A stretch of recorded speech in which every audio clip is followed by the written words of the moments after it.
দর্শক, এই মুহূর্তে সবচেয়ে বড় খবর মোদের বঙ্গ সফরের দিনই মমতা বন্দ্যোপাধ্যায়ের সরকারের চাপ বাড়াল দিল্লি। বছর ঘুরলেই রাজ্যের বিধানসভা নির্বাচন।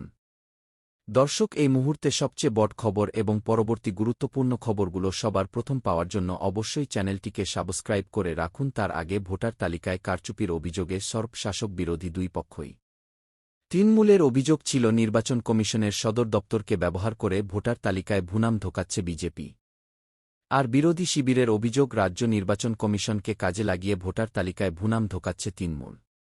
এমন আবহে রাজ্য নির্বাচন কমিশনের অধীনে ব্লক লেভেল অফিসার বা বিএলও নিয়োগ সঠিকভাবে হয়েছে কিনা তা জানতে চাইল জাতীয় নির্বাচন কমিশন। সিও অফিসে এই মর্মে দিল্লি নির্বাচন কমিশন থেকে চিঠি এসেছে।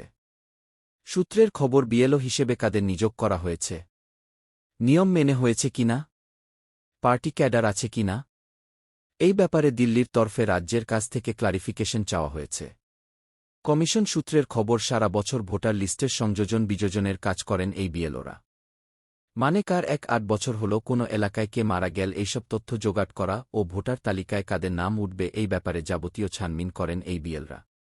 কমিশন সূত্রের খবর, গভর্নমেন্ট কর্মী বা সেমি গভর্নমেন্ট কর্মীদের কাজে লাগানো যায় এই কাজে। সূত্রের খবর, এই রাজ্যে ভিলেজ রিসোর্স পার্সনদেরও নাকি বিএলও পদে কাজে লাগানো হয়েছে, যা নাকি একেবারে নিয়মবিরুদ্ধ। এই ব্যাপারে দিল্লিতেও লিখিত অভিযোগ গিয়েছে বলে খবর। তারপরেও বিএলওদের নিযোগের বিষয়ে রাজ্য নির্বাচন কমিশনের অধীনস্থ প্রতিটি জেলার ডিস্ট্রিক্ট ইলেকশন অফিসার বা ডিওদের কাছ থেকে এর ক্লারিফিকেশন চাওয়া হয়েছে। সম্প্রতি ভোটার তালিকায় নাম তোলা ও বাদ দেওয়ার ক্ষেত্রে কারচুপির অভিযোগ উঠেছিল কাকদ্বীপ মহকুমার অ্যাসিস্ট্যান্ট সিস্টেম ম্যানেজার অরুণ গোড়াইকে। অভিযোগ, অবৈধভাবে লগইন আইডি হ্যাক করে ভোটার তালিকায় কারচুপি করেছেন ওই আধিকারিক। এরপরেই তাকে সাসপেন্ড করেছে নির্বাচন কমিশন।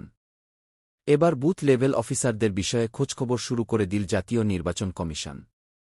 আর তাতে করে অস্বস্তি বাড়ল মমতা বন্দ্যোপাধ্যায়ের সরকারের।